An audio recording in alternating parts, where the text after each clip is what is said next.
हरिओम नमस्कार मित्रों, दी संस्कृत क्लासेज के स्पेशल वीडियो दर्शन सतकम में आपका स्वागत है।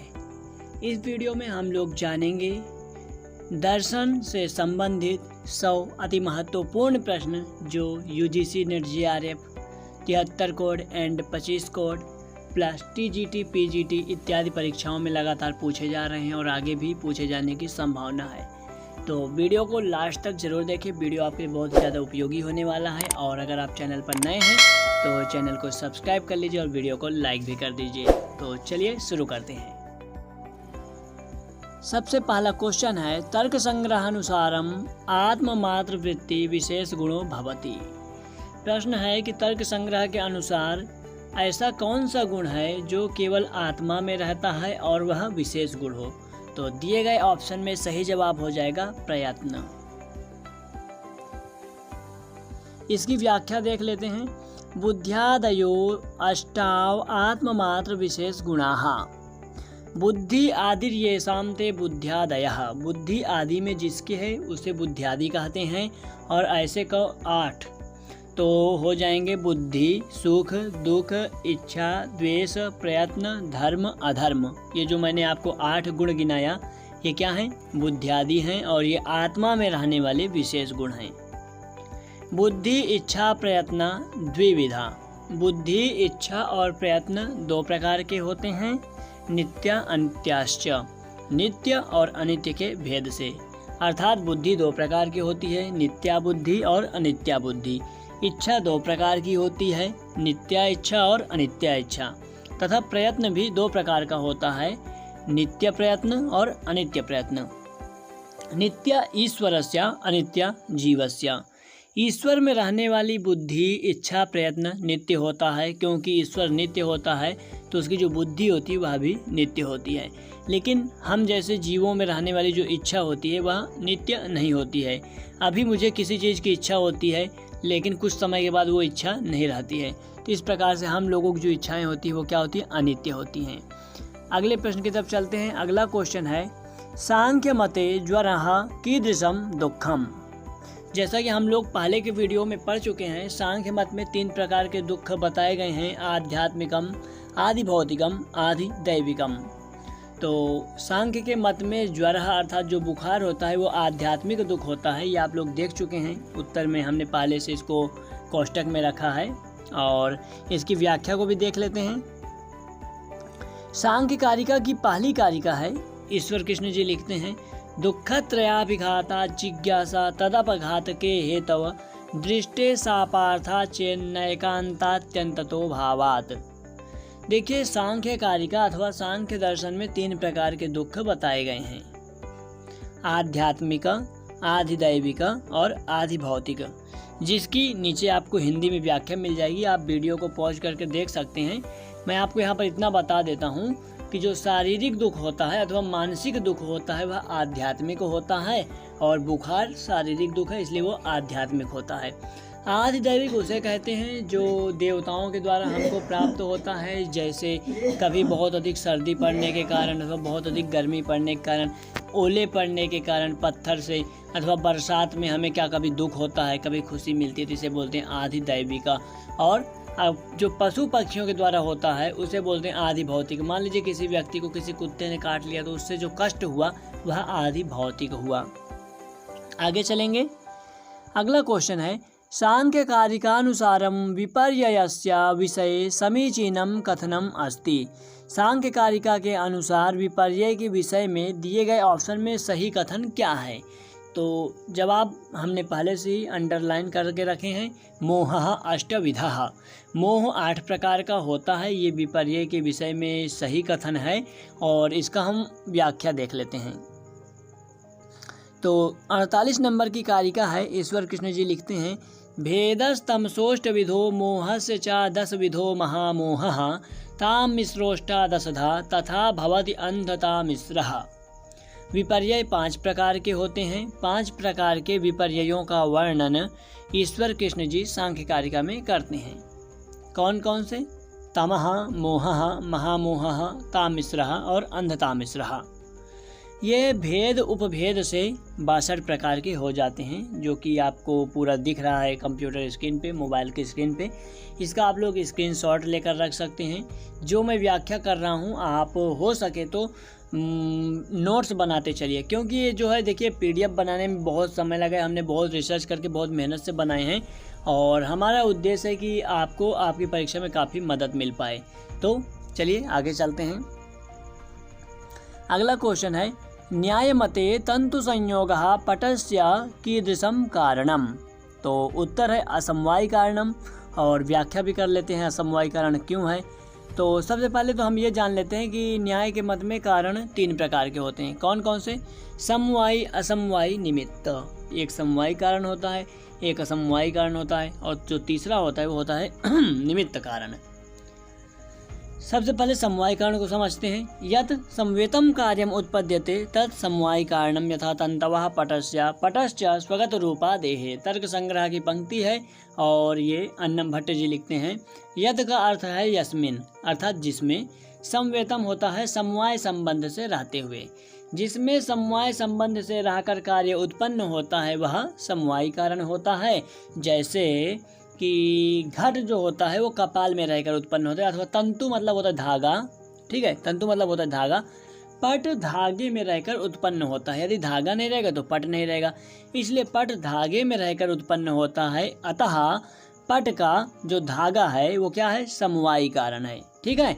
और पट का जो रूप है, कपड़े का जो रूप है, उसके प्रति कपड़ा समवायी कारण होता है। तो समझ में आया असमवायी कारण क्या होता है? कार्येण सह एकस्मिन् अर्थे समवेतत्वे सति यत् कारणम तद असमवायी कारणम। जहाँ पर कार्य रहता हो वहीं पर रहता हो और कार्य के प्रति कारण हो तो वह हो जाता है असमवायी कारण।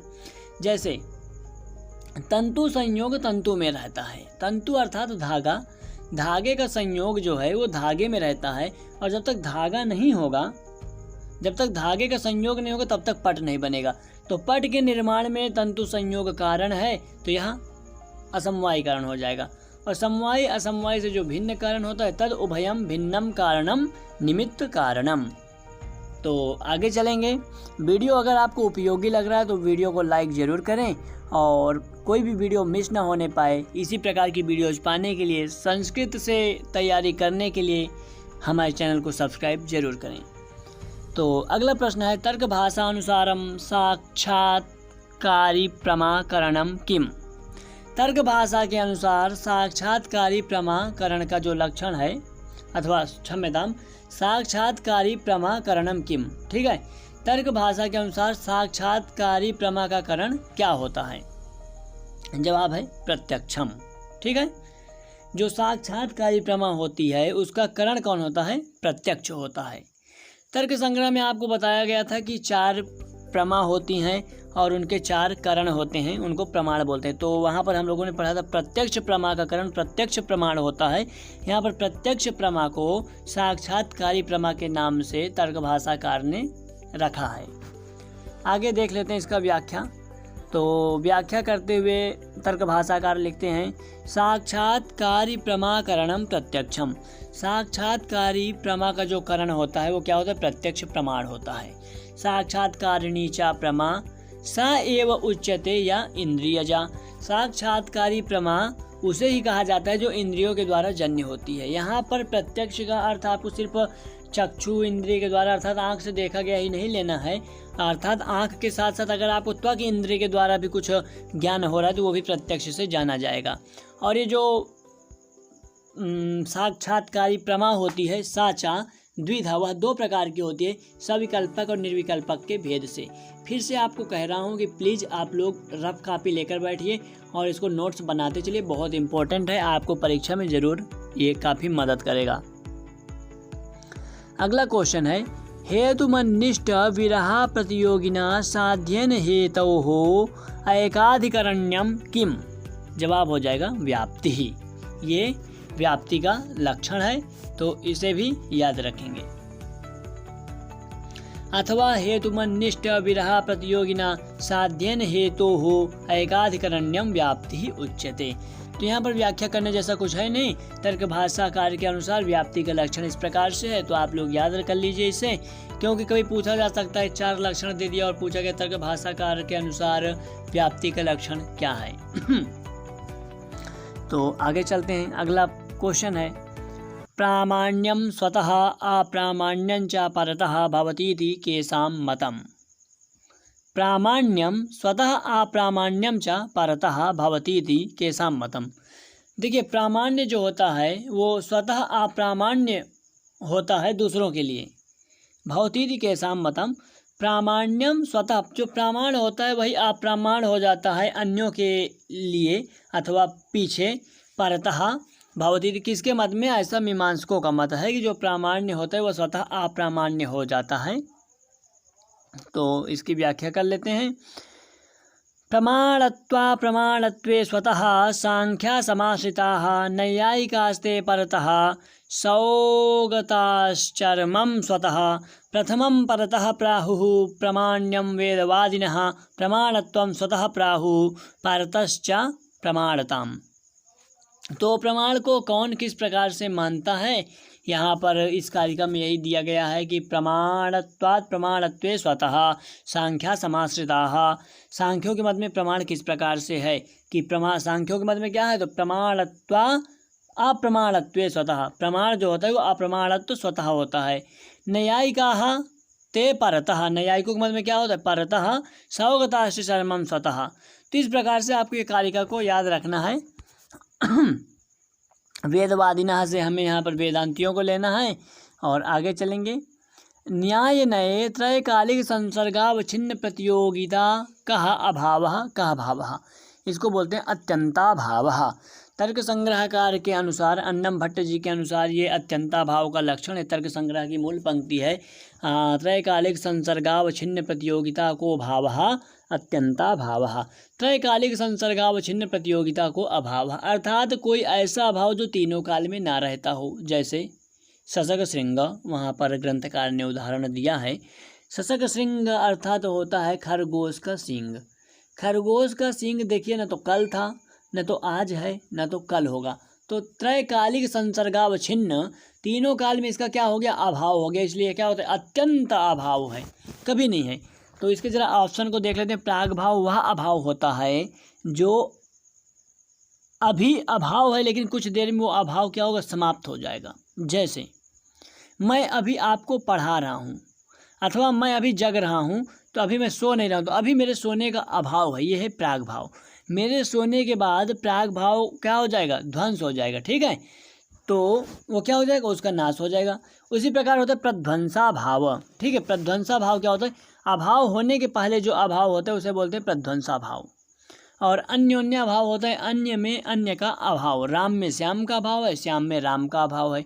नीचे देख लेते हैं, व्याख्या में इनका लक्षण लिखा हुआ है और चारों का लक्षण है। अनादि शांतः प्रागभावः उत्पत्तेः पूर्वं कार्यस्य। अनादि शांतः प्रागभावः मतलब कि अनादि काल से जो अभाव होता है उसे प्रागभाव बोलते हैं, और ये कार्य उत्पत्ति के पूर्व तक ही रहता है।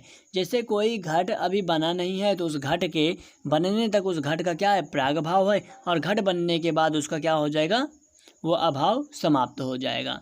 सादि अनंतः प्रध्वंसः, ठीक है, जिसका आदि है लेकिन अंत नहीं, उसे क्या बोलते हैं, प्रध्वंस बोलते हैं। और ये क्या है, उत्पत्ति अनंतरम कार्यस्य, कार्य के उत्पत्ति के बाद ये क्या होता है, ये अभाव प्रारंभ होता है। त्रैकालिक संसर्गावच्छिन्न प्रतियोगिता को अभाव अत्यंताभाव, ऐसा भूतले घटो नास्ति थी, जमीन से कभी घट पैदा नहीं हुआ है। और तादात्म्य संबंधावच्छिन्न प्रतियोगिता को अन्योन्या भाव यथा घटः पटो नेति, घट जो है वो पट नहीं है। तो ये लक्षण आपको याद रखना है, कई बार ये प्रश्न पूछे जाते हैं। तर्क संग्रहस्य न्यायबोधिनी व्याख्या केन रचिता। तर्क संग्रह की जो न्यायबोधिनी व्याख्या है वो किसने लिखा है, जवाब आपके सामने है। गोवर्धन मिश्रेण महोदयेन तर्क संग्रहस्य न्यायबोधिनी व्याख्या विरचिता। गोवर्धन मिश्र आचार्य ने तर्क संग्रह में न्यायबोधिनी व्याख्या लिखा है, ठीक है। इसकी देख लेते हैं व्याख्या। तो व्याख्या में बाकी लेखकों का नाम दिया गया है। गोवर्धन मिश्रेण न्यायबोधिनी, न्यायबोधिनी को गोवर्धन मिश्र जी ने लिखा है। अगर पूछा जाता है भैया पदकृत्य को किसने लिखा है, जवाब है चंद्रज सिंहेन, मया चंद्रज सिंहेन क्रियते पदकृत्यकम। इस प्रकार से मंगलाचरण करते हैं। और तर्क संग्रह दीपिका के तो ग्रंथकार स्वयं अन्नम भट्टेन, मतलब कि अन्नम भट्ट जो तर्क संग्रह के रचनाकार हैं उन्होंने ही तर्क संग्रह दीपिका को भी लिखा है। तो अगला क्वेश्चन है, सांख्य मतानुसारम अतीन्द्रियम ज्ञानम भावति। सांख्य मतानुसार, सांख्य दर्शन के अनुसार जो अतीन्द्रिय ज्ञान होता है वह किस प्रमाण से होता है अथवा कैसा होता है, तो अनुमानात, अनुमान प्रमाण के द्वारा अतीन्द्रिय ज्ञान होता है। इसकी व्याख्या देखते हैं। तो यहाँ पर व्याख्या तो PDF में नहीं रखा गया है, लगता है व्याख्या की ज़रूरत ही नहीं, मैं आपको बता देता हूँ। अतीन्द्रिय ज्ञान, जो ज्ञान इंद्रिय से नहीं हो रहा है, अतीन्द्रिय हो रहा है, तो क्या हो रहा है, अनुमान के द्वारा ही होगा। ठीक है, अनुमान के द्वारा जब हम करते हैं तो वहाँ पर इंद्रियों की आवश्यकता नहीं होती, वहाँ पर हेतु के द्वारा ज्ञान हो जाता है। तो इसलिए अतीन्द्रिय ज्ञान अनुमान ही होगा, क्योंकि अगर किसी इंद्रिय के द्वारा होगा तब तो प्रत्यक्ष हो जाएगा। तो ठीक है, बी नंबर सही है। आगे चलेंगे। कहा वायु नाभिमंडलवर्ती, नाभिमंडलवर्ती वायु कहा। तो देखिए प्राण वायु जो होती है, जो वायु होती है वायु, तो वायु सबसे पहले दो प्रकार की होती है, नित्य और अनित्य के भेद से। एक नित्य वायु होती है और एक होती है अनित्य वायु। नित्य वायु कभी नष्ट नहीं होती और अनित्य वायु जो होती है वो 3 प्रकार की होती है, शरीर, इंद्रिय, विषय के भेद से। ठीक है, और उसका जो मतलब कि वायु है वो वायु एक ही होती है, लेकिन प्राण, अपान इत्यादि व्यवहार के भेद से वह 5 प्रकार की होती है। ठीक है, तो उसमें से एक समान नाम की जो वायु होती है वो कहाँ रहती है, समान वायु, समान नाम की जो वायु होती है वो नाभिमंडल में रहती है। इसके प्रति पीछे एक श्लोक है, हृदय प्राणे गुदोपानो अपाने नाभिमंडले। इस प्रकार से एक श्लोक आता है, हृदय प्राणो गुदे पाने, हृदय प्राणे गुदे पाने अपानो नाभिमंडले। मुझे अभी श्लोक याद नहीं आ रहा है, फिर कभी मैं बता दूंगा। तो उसको अगर आप याद कर लेते तो आपको पूरा ये व्याख्या समझ में आ जाएगा, मतलब कौन सा वायु कहाँ पे रहता है।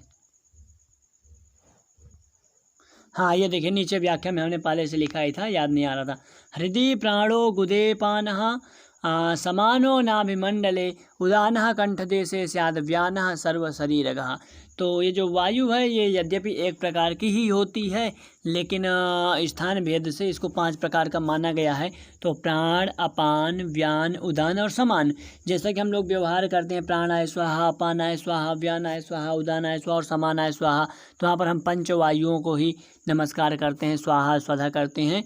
तो हृदय प्राणो, हृदय में प्राण वायु जो रहती है उसे प्राण बोलते हैं। गुदो अपानहा, गुदा भाग में जो रहती है उसे अपान वायु कहते हैं। समानो नाभिमंडले, नाभिमंडल में समान वायु रहती है। उदानः कंठ देश, कंठ देश में उदान वायु। और व्यान नाम की वायु सर्व शरीरगः, पूरे शरीर में रहती है। अगला क्वेश्चन है, तर्क संग्रहानुसारम रूपम कस्मिन् द्रव्ये न भवति। तर्क संग्रह के अनुसार रूप कहाँ नहीं रहता है, तो दिए गए ऑप्शन में सही जवाब हो जाएगा मनसी। चक्षुर्मात्र ग्राह्यो गुणम रूपम, जो रूप होता है वो चक्षुमात्र इंद्रिय के द्वारा ग्रहण होता है।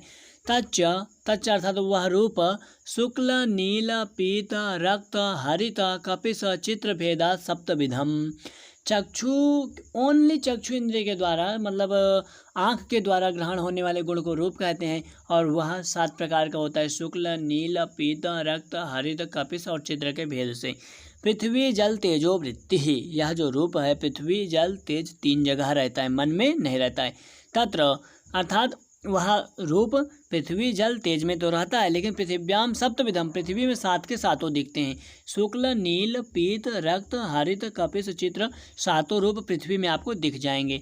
जल में केवल अभास्वर शुक्ल रहता है और तेज में अर्थात आग में भास्वर शुक्ल रूप रहता है।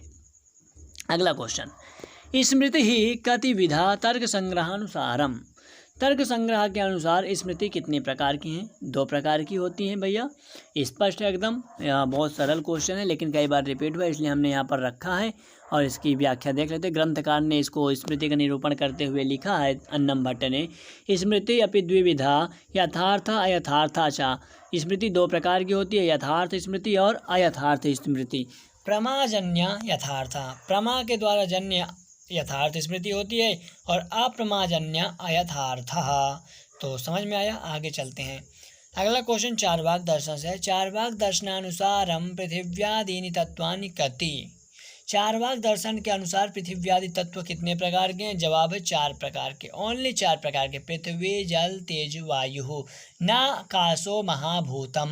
पहले वीडियो में हम लोगों ने पढ़ा था और यूजीसी के 73 कोड में ये प्रश्न पूछा भी गया है, न काशो महाभूतम कस्य मतम इति, अर्थात कि आकाश महाभूत नहीं है ऐसा कहने वाला कौन सा दर्शन है? तो जवाब है चार्वाक दर्शन। चार्वाक दर्शन के मत में सिर्फ 4 ही तत्व होते हैं, पृथ्वी, जल, तेज, वायु।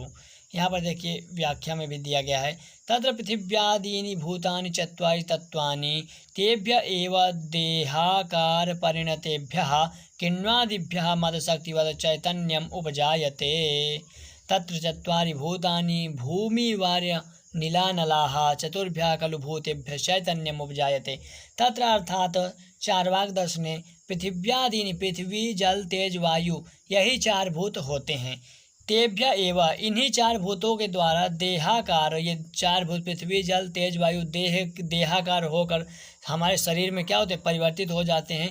और इन्हीं से क्या होता है? मद शक्तिवत, अपनी शक्ति के द्वारा चैतन्यम उपजायते, अर्थात आत्मा पैदा होता है। बाकी ये हमारा मतलब न्याय दर्शन का मत नहीं है, ये चार्वाक दर्शन का मत है, ये नास्तिक दर्शन है। ये लोग ईश्वर को नहीं मानते हैं, तो हम लोग इसको सिर्फ परीक्षा के लिए तैयारी के लिए पढ़ते हैं भैया, इसमें ज़्यादा जाना नहीं है, क्योंकि अगर आप लोग नहीं तो आप अपने धर्म से भटक जाएंगे। ठीक है, तो इनका मत है ये, तत्र चत्वारि भूतानि भूमि वार्य नलानिलाः चतुर्भ्यः खलु भूतेभ्यः चैतन्यम उपजायते। अगला क्वेश्चन है, नैमित्तिकानि कर्माणि कानि। नैमित्तिक जो कर्म है वो कौन सा है? तो जवाब है जातेष्ट्यादीनि नैमित्तिकानि। वेदांत दर्शन का और सांख्य दर्शन का प्रश्न है, जातेष्ट्यादीनि नैमित्तिकानि, तो यहाँ पर हमारा ए नंबर सही हो जाएगा। ठीक है, अगला क्वेश्चन है, परिसंख्या विधेः दोषः न भवति। परिसंख्या विधि में दोष नहीं होता है, कौन सा? दिए गए ऑप्शन में जो सही जवाब है वह है बी नंबर का, आश्रुतार्थ परित्यागः। परिसंख्या विधेः आश्रुतार्थ परित्यागः दोषो न भवति शेषम भवति। ठीक है, तो इस प्रकार से यहाँ पर हमारा बी नंबर सही हो जाएगा। आपको फिर से बता देते हैं, ये प्रश्न कई बार रिपीट हो चुके हैं, बहुत ही इंपॉर्टेंट है, तो आप लोग ध्यान दीजिए, नोट्स बनाइए। और एक चीज़ तो बिल्कुल मत भूलिए, चैनल को सब्सक्राइब कर लीजिए, क्योंकि हम ऐसे वीडियोज़ लाते रहते हैं। वीडियो को लाइक भी कर दीजिए। तो अगला क्वेश्चन देख लेते हैं। अच्छा, इसकी व्याख्या भी है, श्रुतार्थस्य परित्यागाद अश्रुतार्थ प्रकल्पनम प्राप्तस्य बाधादित्येवं परिसंख्या त्रिदूषण। अच्छा देखिए, जो ऊपर आपको दोष दिए गए हैं, श्रुतार्थ परित्यागः और अश्रुतार्थ प्रकल्पनम और प्राप्तस्य बाधा, ये तीनों क्या हैं? परिसंख्या विधि के दोष हैं, और अश्रुतार्थ परित्याग ये दोष नहीं है। तो उन्हीं दोषों को आप एक श्लोक के माध्यम से याद कर सकते हैं, ऐसा ग्रंथकार ने लिखा था। तो स्पष्ट हुआ। आगे चलते हैं। 17 नंबर का क्वेश्चन है, नामधेयस्य कति निमित्तानि उक्तानि अर्थसंग्रहे। अर्थसंग्रह ग्रंथ में नामधेयस्य, अर्थसंग्रह ग्रंथ में नामधेयस्य, नामधेय का कितने निमित्त कहे गए हैं? जवाब है 4 निमित्त। तो दिए गए ऑप्शन में बी सही हो जाएगा। और यहाँ पर हम आपको अर्थसंग्रह की कुछ पंक्ति प्रस्तुत कर रहे हैं, जिसको आप याद कर लीजिए, रट लीजिए। ये प्रश्न सर्वदर्शन संग्रह के अंतर्गत कई बार पूछे जा चुके हैं, यूजीसी 73 कोड एंड 25 कोड दोनों परीक्षा में। तो याद रखेंगे। नामधेयत्वम, उच्चारण करवा दे रहे हैं, नामधेयत्वम निमित्त चतुष्टयात्। नामधेयत्व जो निमित्त होता है चतुर्थ अर्थात 4 होते हैं। कौन कौन से? मत्वर्थ लक्षणाभयात्, वाक्य भेद भयात्, तत्प्रख्याशास्त्रात् और तद्वय पदेशाच्च। ठीक है, और ये चारों नीचे चारों के लक्षण हैं। उद्भिदा यजेत पशु काम इत्यत्र उद्भिद शब्दस्य याग नामधेयत्वं मत्वर्थ लक्षणा भयात्। सेकंड है चित्रया यजेत पशु काम, चारों को स्थान दिया गया, कहाँ कहाँ पर हुआ है और घटाया गया है। इत्यत्र चित्रा शब्दस्य कर्म नामधेयत्वं वाक्य भेदाय भयात्, मतलब कि चित्रया यजेत पशु काम, यहाँ पर चित्रा शब्दस्य, चित्र शब्द के द्वारा कर्म नामधेयत्वं वाक्य भेद हुआ है। तो इस प्रकार से आप लोग इन चारों पंक्तियों को याद रखेंगे, जो अगर आप यूजीसी की तैयारी कर रहे हैं तो ये आपके लिए बहुत ही ज़्यादा इम्पोर्टेंट है। अगला क्वेश्चन है, इंद्रो वृत्राय वज्रम उदच्छयत। इत्यत्र कः अर्थवादः, जवाब है भूतार्थवादः। ठीक है, दिए गए ऑप्शन में सी नंबर सही हो जाएगा। और यहाँ पर कुछ नीचे इसका व्याख्या है, प्रमाणांतरेण विरोधे सत्यर्थवादो गुणावादः यथा आदित्यो यूपः। ऊपर देखिए आपको 4 वाद दिए गए हैं। ठीक है, ऑप्शन में आपको 4 वाद दिए गए हैं, गुणावादः, अनुवादः, भूतार्थवादः और विवर्तवादः। तो इंद्रोवृत्राय वज्रम उदच्छयत इत्यत्र तो अर्थवादः हो गया। ठीक है, इत्यत्र अर्थवादः भूतार्थवादः हो गया, सी नंबर से हो जाएगा। बाकी गुणवादः, अनुवादः और विवर्तवादः का क्या लक्षण है, यहाँ पर नीचे हमने पूरा PDF बनाकर रखा है और ये आप लोग नोट्स बनाइए और इसको याद कर लीजिए, क्योंकि ये परीक्षा में पूछा जाता है। प्रश्न आ सकता है कि इंद्रोवृत्राय वज्रम उदच्छयत, इस प्रकार से यहाँ पर अत्र कौन सा वाद, कः वादः, तो आपको बताना होगा भूतार्थवादः। ठीक है, और माध्यमिक कारिका ग्रंथः केन रचिता, माध्यमिक कारिका ग्रंथ को किसने लिखा है, जवाब है नागार्जुनेन, नागार्जुन नामक आचार्य के द्वारा माध्यमिक कारिका ग्रंथ की रचना हुई है। तो सी नंबर यहाँ पर सही हो जाएगा। और अगला इंपॉर्टेंट क्वेश्चन है, बौद्ध मते कति स्कंधाः, जवाब है पंचस्कंध। बौद्धों के मत में 5 स्कंध माने जाते हैं। कौन कौन से हैं तो ये भी देख लेते हैं। रूप विज्ञान वेदना संज्ञा संस्काराः पंचस्कंधाः इति बौद्धाः। ठीक है, रूप विज्ञान वेदना संज्ञा संस्कार, फिर से बोल रहे हैं, रूप विज्ञान वेदना संज्ञा संस्कार पंचस्कंधाः। बौद्धों के मत में 5 स्कंध हैं। तो मित्रों, जैसा कि आप लोग देख पा रहे हैं 26 मिनट का वीडियो ये बन चुका है और वीडियो बहुत ही ज़्यादा बड़ा हो रहा है, फिर इतनी देर तक छात्र लगातार देख नहीं पाते, बैठ नहीं पाते हैं। तो आज की वीडियो में इतना ही रखते हैं। यद्यपि ये दर्शन शतकम है, PDF में हमने 100 प्रश्नों को रखा है व्याख्या सहित, तो वीडियो बहुत ज़्यादा लॉन्ग होने के कारण आज 20 प्रश्न रखेंगे और 20 प्रश्न हम इसके नेक्स्ट पार्ट में लाते रहेंगे। तो अगर आपको वीडियो उपयोगी लग रहा है परीक्षा के लिए तो चैनल को सब्सक्राइब जरूर करें और वीडियो को लाइक कर दीजिए। और अगर आपके कुछ विचार हैं तो कमेंट में ज़रूर रखें कि हमें और कैसे वीडियो लाने चाहिए, और अगर आप हमसे कुछ कहना चाहते हैं तो मिलते हैं अगले वीडियो में। तब तक के लिए नमस्कार, टेक केयर, जय हिंद।